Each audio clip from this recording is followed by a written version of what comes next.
10 दिन संगे रहलू आठो पहरिया, दिलवा के भीतर मयरिया। नैना से दूर होते छल के नैना, देख विदाई के बेरिया। मन कहे माई माई है, मन कहे माई माई भाई भक्ति में विभोर।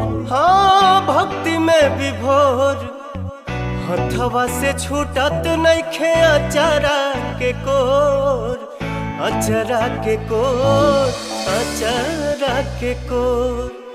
हथवा से छूटत नइखे अचरा के कोर, अचरा के कोर, अचरा के कोर।